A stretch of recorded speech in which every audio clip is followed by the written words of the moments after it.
Now we're recording. I'm on a roll today. Okay. So yeah, if you're interested, well, it's the programming stuff. But I mean, maybe. I don't know. They have like a collegiate 24-hour thing. That's literally what I'm pointing at. It is team-based. It's 3 or 4 members, I think. But anyways, yeah, that 2 days until it's over. If you want to do that, 23rd of October. That's on a Sunday, Saturday. Anyways, whatever. If you want to do it, check it out. Other thing, Codebreaker. So I mentioned this last week again, but midterm stuff. So NSA does every year what they call the Codebreaker Challenge. Basically, it's a ransomware / malware simulation. Basically, you're going through what you would do if you were an NSA professional cybersecurity expert. We are in like 50th place right now. If you can see that. So it's really fun because it's not super duper hard. It's just, you got to really pull the thread and figure stuff out, puzzles, stuff like that. But it's fun. I like it. I think it's pretty cool, pretty good learning experience. I did number 1 last week for a meeting because everything else broke and I couldn't do it. But if you want to, get a free, I think task 1 is 10 points. You're gonna get free 10 points. Check out the YouTube video yesterday or last week. So yeah, let's beat the hell out of LSU. We're winning right now. Let's smoke them. All right. Sound like a plan? Let's do that. Okay. This concludes the announcements that I almost forgot to say. Okay. Now we're getting into Metasploit. So Metasploit is the shit. Okay. You're going to use it for everything. And because it's used for a lot of stuff, don't be stupid, right? This is our disclaimer. If you do stupid stuff with Metasploit, don't get caught. Because if you do get caught, we're not responsible and we're probably going to make fun of you. Because, yeah, reasons. So what is Metasploit? Well, it is the meta of exploitation, thus, hence, Metasploit. So it is an exploitation framework designed for penetration testing. Everybody and their mom uses Metasploit, okay? We're going to use it a lot, so get used to it. But it's basically a framework. It integrates itself with pre-existing tools that you can use and embed within its framework to use and stuff. And yeah, it's fantastic. It's everything you'll ever need for exploitation. Reconnaissance, I'll show you. That picture, you can't see that picture. Anyways, but basically, there's a bunch of modules within Metasploit. There are thousands of modules you can use to mess around with. Basically, there are 4 branches of them. It's exploitation, or I'll go in order. Auxiliary exploitation, payload, and then post-exploitation. So what those are is auxiliary. This is your reconnaissance, enumeration, and map, right? That's kind of the same stuff. It falls under auxiliary. So you use that for information gathering. So man-in-the-middle attacks, port scanning, and map, right? Exploitation is actually doing the exploit, performing the exploit. Metasploit has literally like 3,000-4,000 exploits you can try, of varying success rates. I guess they have a ranking system, like good, great, excellent, for their listed exploits. So I mean, you can play around with that all day because hush hush, but a lot of tech machines are running Windows 7. Okay. I didn't say that. What's up? I've seen my ATM at my local Chase Bank brick itself, and it loads up Windows 7 movie screen. I've been on I was on a flight, I think it was 2 years ago.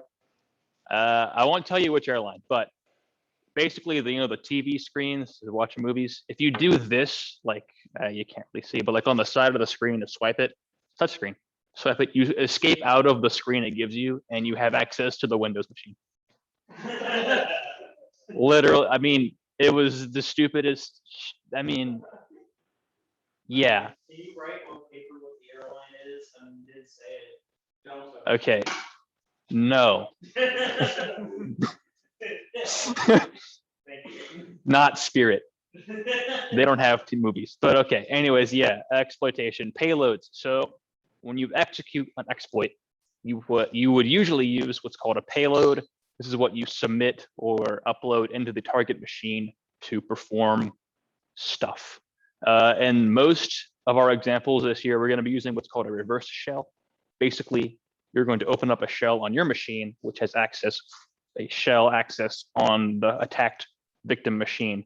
This is called a reverse shell, and it pulls up in Metasploit what we call a Meterpreter. It's a Meterpreter shell. Basically, this is a shell on steroids. You want to snap a webcam picture, go for it. You want to watch their screen, go for it. You want to shut their computer down, have at it. Dump hash passwords, go for it. It is on steroids. Another process also running. Exactly. You want to worm yourself from Interpreter, go for it. I mean, you can do a lot. That kind of leads us into post exploitation, what you do after you exploit. In some cases, that's optional. Let's say, for example, WannaCry. It was a worm, right? Ransomware / worm. Basically, it duplicated itself and continually exploited more machines using the same exploit from a pre-existing victim machine.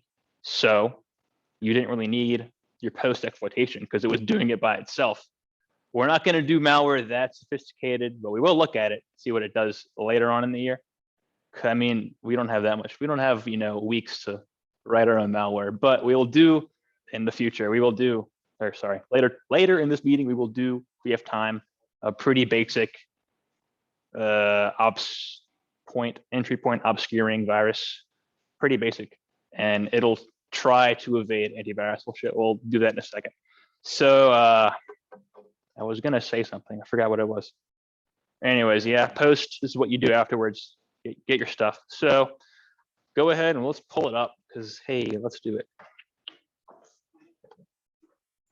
So if you have Kali, it might already be installed. If not, I'll show you how. Make this big.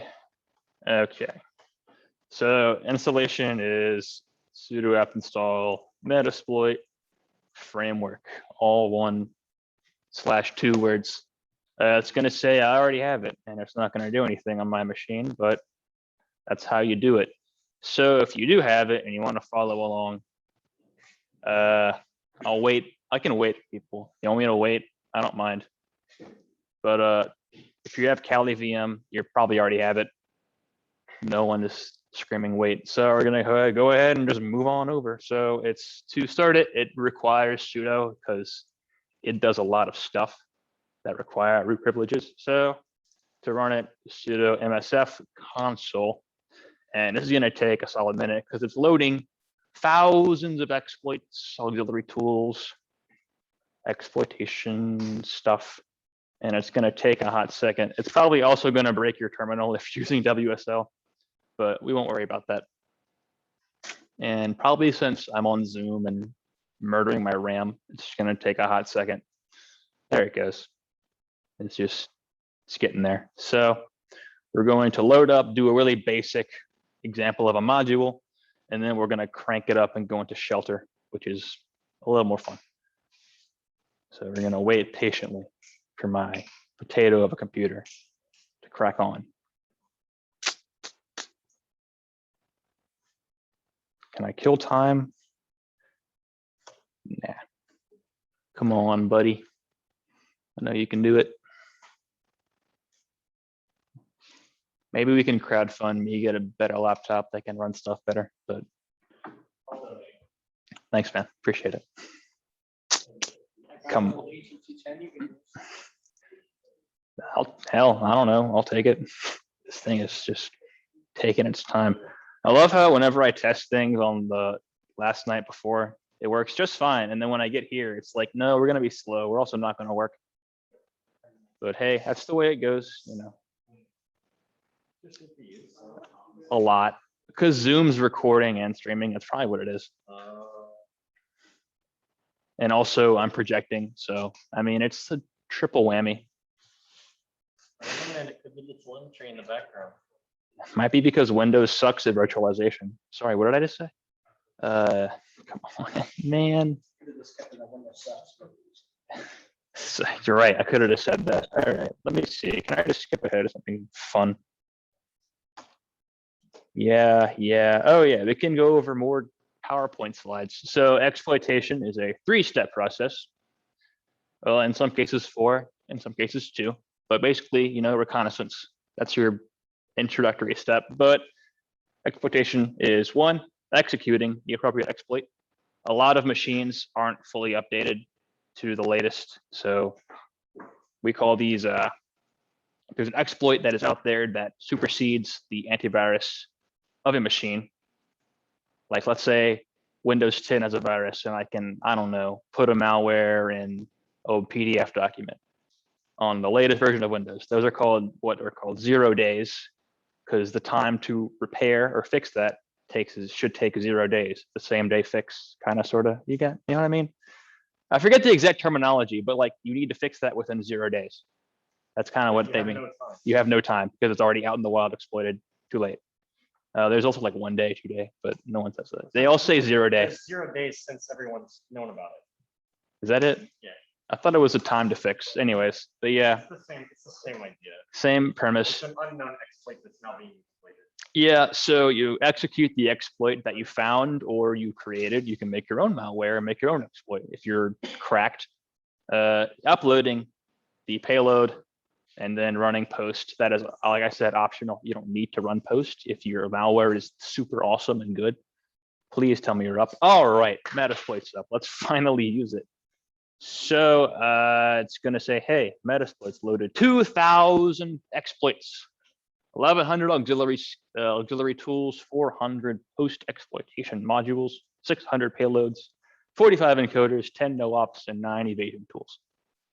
That's a lot of stuff you could play with, a lot that I will encourage and also not encourage because legality and ethics. But if you want to play around with it, hey, have at it. So we're going to do a basic port scan because, I mean, like I said, it pre-exists. It works with pre-existing tools. So basic port scan. To use a module, the word is use. That is the command. So we're going to be use auxiliary, the auxiliary branch, scanner branch, port scan branch, TCP. So we crank that up and it's going to say, hey, we're doing this. What can we do here? So from here, we have a lot of options before we exploit our host. If you do show options, it's going to show a bunch of options, believe it or not.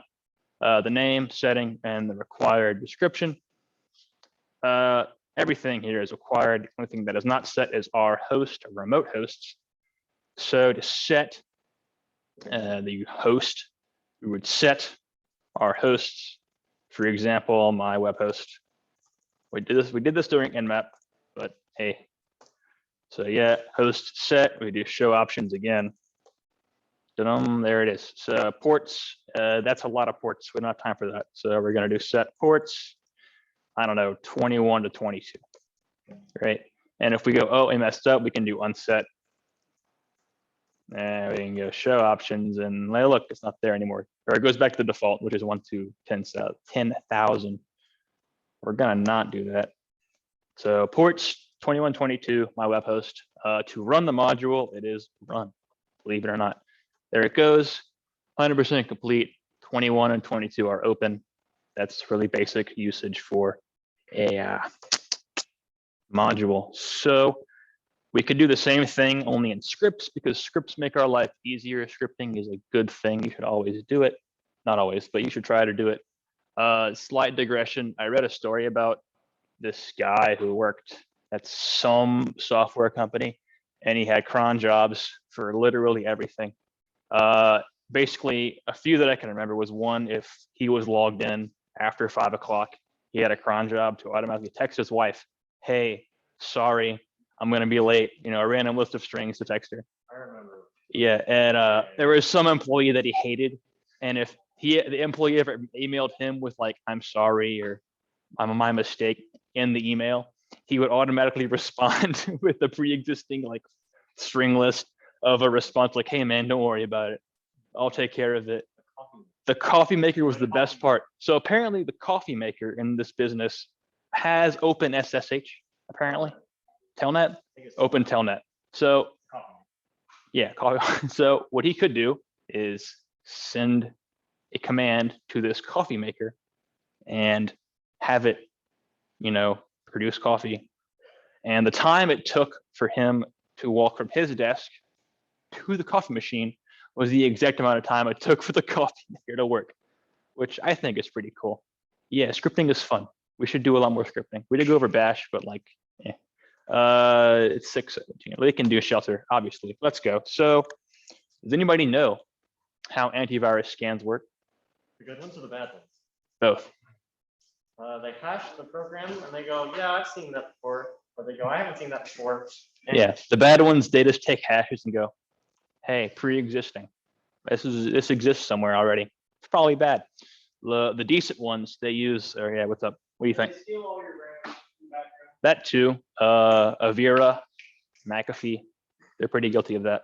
Avira sucks. Don't never use Avira. malware. McAfee probably is You malware. can't uninstall it. Yes. Probably. So the better malware or antivirus. Damn it to hell! This thing will back up. The better antivirus is they use signatures to try to find malware signatures. Some of these maybe like Yara rules. That's basically detects byte sequences that are unique signatures for malware, and they do that to detect, hey, this file, this incoming file has malware on it. We're going to do something about that. So how do we get past, or well, I can explain a little more. Code comparison. So the big thing here is that it compares against known malware. So how do you make unknown malware? Make it unique. We'll find out in a second. So what else can they do? Well, suspicious activities in the files. For example, if you have an executable, there are different segments, code segments. Forget the exact term, but basically you can alter. Some of these segments are like read-only. For example, the data section in an executable, that's read-only. But if that's altered for some reason, that's like, oh, that's a red flag. Why would you alter the data section to be written to for some reason? And other memory access permissions, that's a big red flags for antivirus stuff. So how can we get past these scanning techniques? Shellter, it is a tool, open source, free tool, unless you want to pay money. There's also a pro version to bypass a lot of these methods. So what is Shellter? It is a shellcode injection tool. Take an executable, find the entry point, pop in some shellcode to upload an exploit or a payload. Da-da, you have what is called entry point obscuring. So a lot of red team exploitation tools are inspired from malware. A lot of malware in the past used what's called entry point obscuring. Every executable function, the main function, that's your entry point. And what this tool does, it obscures the entry point to execute somewhere else. Then it runs its code, its shell code first, and then it continues along with the execution of the program. So it is dynamic, meaning that every instance, theoretically, of what it does will be unique. If you do it twice on the same file, it's not going to be the same kind of exploit. And it does that to bypass hashing, the shitty hash checking method of antivirus software. And yeah, so if you want to follow along, it's on Windows, natively Windows. You Google Shellter, you can download it. It's fine. I don't think it's that big. But if you want to do it on Linux, you can use Wine. You can't do it on WSL because it needs a visual output, a screen. So yeah. Yeah, no, skip that. Okay, so let me hop out of here. I wrote a program yesterday, and I am going to run it for you. I'll show off my programming skills. So it is counter.exe. Hey, watch me count to 1,000, and there it goes. Counts to 1,000. Pretty cool, right? Well, I can brag about this to my friends and, give them the executable, right? Do you see where I'm going with this? I'm going to give them an executable that they can execute on their machine. Okay, so let's play around with this executable. Where are you at?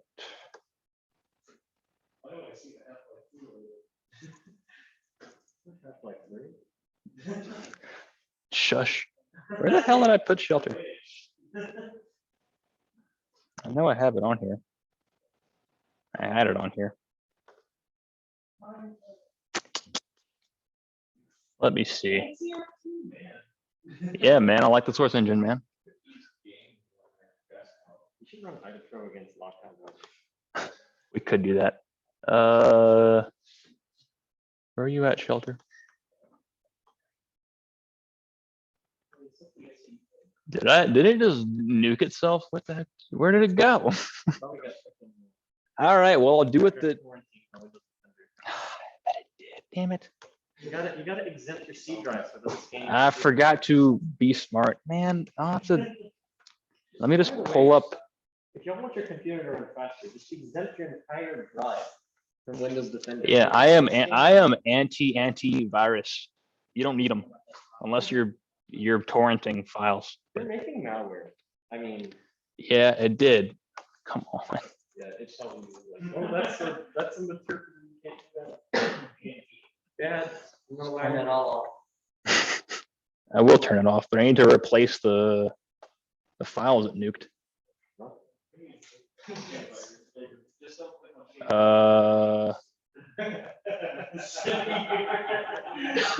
Yeah, I mean, I was doing this the other day and it was like, man, you're screwing yourself. What are you doing? Where is it? No. No. No, that was a different one. Oh, here it is. Okay. Restore.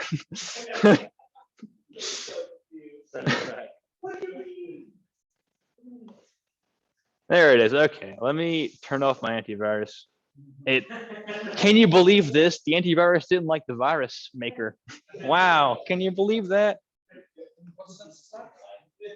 Okay. Let me turn you off. Go away.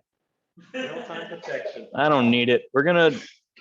When we do it, some stuff we'll catch it because I mean, Windows Defender's gotten better over the years. Yeah, so here we go, shelter.exe. Okay, this is very small, then nobody can see this. Size? What? Wow. Listen, I just want it to be big. This is really complicated. 12, but all right, this has to be as good as we get it. Can I control scroll? Ah, there we go. That's better. Okay, so when you pull up Shellter, it's gonna go, hey, what do you want to do? Oh, I gotta run it as root. Sorry, hang on. Before I forget, because that would be dumb. Run as administrator. Okay, God, I'm on a roll today. What? I don't know. What? Come on. Come on. Okay. There we go. Okay. Jesus, that took what, 10 minutes? All right. So choose operation mode, automatic, manual. So we're going to do automatic because I think manual, I could probably show you what manual does. Basically, nah, I'm going to do automatic first. I've already wasted 10 minutes with 11.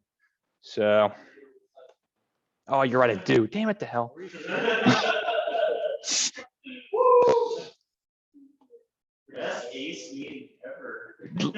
No matter how bad this is, it's still better than last week's. It cannot be worse.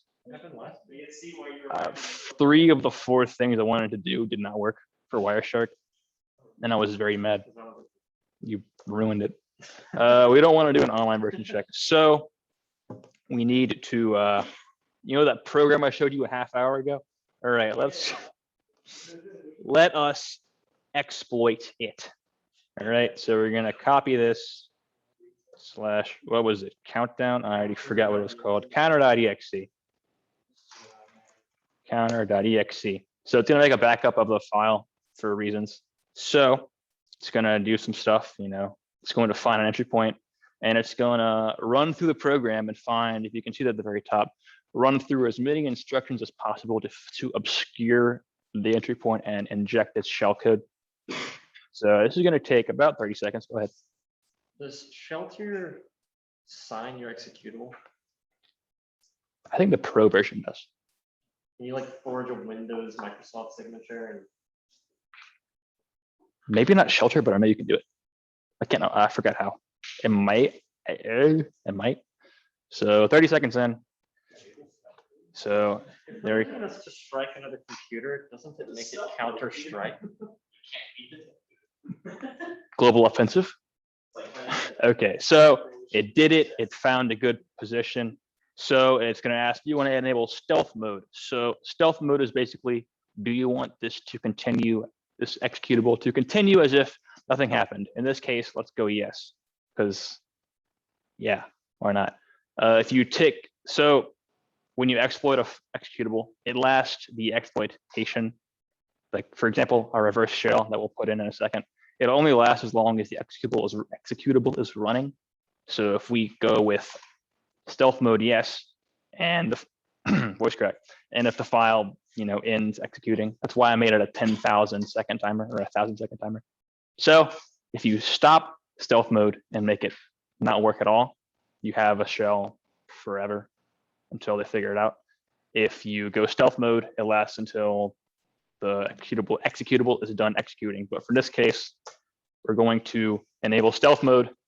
We want to have a listed payload. We have interpreter, reverse TCP, HTTP, S, binded TCP, and then basically reverse shell. Interpreter is, like I said, roids. You good? Yeah, number one. I don't know what you were doing. No, you were dancing. Okay.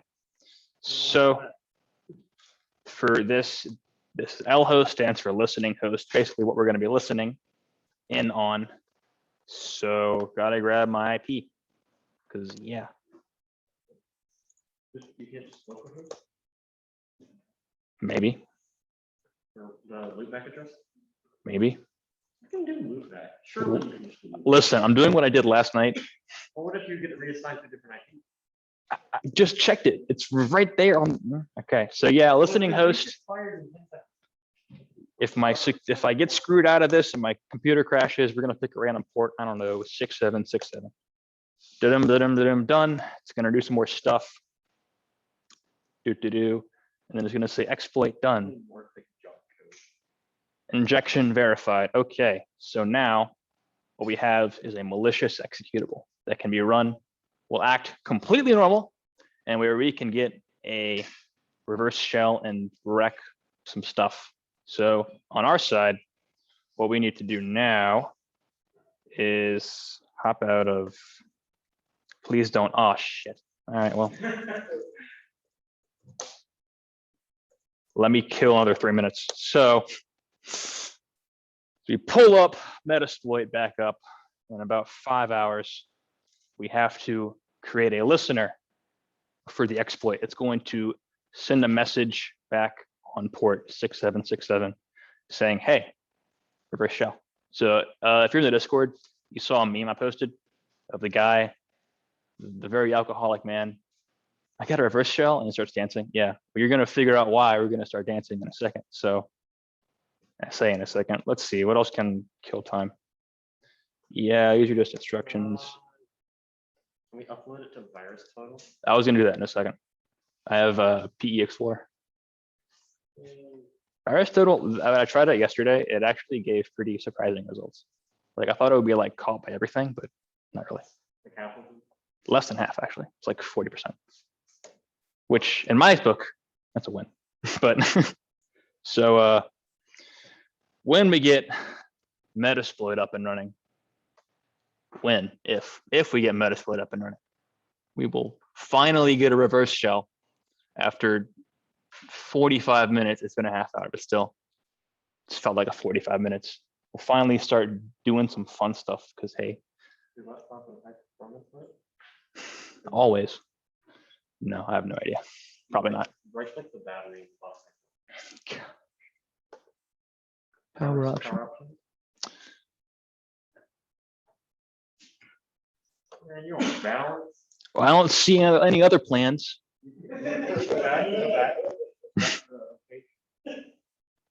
Where? Where do you see them? Show me. To Because Acer, too late. Metasploit's open. All right. Use multi-handler. So basically, we're going to. What's up? You didn't say the magic words in place. Oh, pseudo is the magic word. If you go, hey, make me a sandwich, and I say no, pseudo, make me a sandwich. Please never do that ever again. Please don't ever do that. You will be single in a heartbeat. Anyways, they are computers. All right. So let me pull up my instructions. So multi-handler. So we're going to set our payload to Windows interpreter reverse TCP shell, the same thing we selected in the Shellter console. Or set payload. Whoopsie daisy. Set payload this. Then show our options. We need listening host, which is the same IP as before, pretty sure. And then the listening port, which was 6767. Yep. And then the IP that I grabbed a long time ago. If it doesn't work, I'm going to scream, by the way. All right. It did change in the past 5 minutes. I've laughed. So, yep. So we've got everything good. Let us start listening. Started a handler. All right. So now we have our executable that is malicious. We have our listener listening. All we need to do now is click it. A. So here we go. Counter.exe. Let's run her. Oh, what's this? Interpreter session 1 opened. Wow, would you look at that? We have 1,000 seconds to ruin this person's day. So what you could do is question mark. Here's all the stuff you can do. Not to mention all the post exploitation modules. So we can try get system. I don't think it'll work, but hey, why not? Basically elevate with random attempts. No, it didn't work. All right, I didn't think it would because Windows 10. But what you could try to do is exploit and prevesc get admin access. From there, you can dump password hashes, get a bunch of random files you shouldn't have access to, ruin that person's day. A lot of things I can't do, like screen record, take a picture because it's already being used with Zoom. But let's see. Let's go PS. Let's see what's running. I could kill Zoom, but that would be kind of silly. What else can I? I could kill. Where is Steam? Did you see it? Steam service.exe web helper. I could kill Shellter. I don't know. I think it's already done. Yeah, I don't need to do it. I could just kill everything. So it's. Oh no, where'd it go? So what else can we do? How did you do that? I wrote down a lot of commands, didn't I? So yeah, kill, webcam snap, screen share. You can watch their screen in real time. Shut down. This is a fun one. Let me try it. Wrong one. Oopsie daisy. Too many consoles open at the same time. Shell. Oops. Shell. Now this pulls up a command prompt. There's this PowerShell. No, it's command prompt. So pull up a basic command prompt that they don't know, but I know. So what we can do is, right, let me type this thing out. It's a doozy. PowerShell. This is, don't worry, it's really satisfying. Or I could just copy it. What is wrong with me? Am I an animal? So yeah. No. What did I do? All right. All right, so this command, guess what it does? Open your CD-ROM.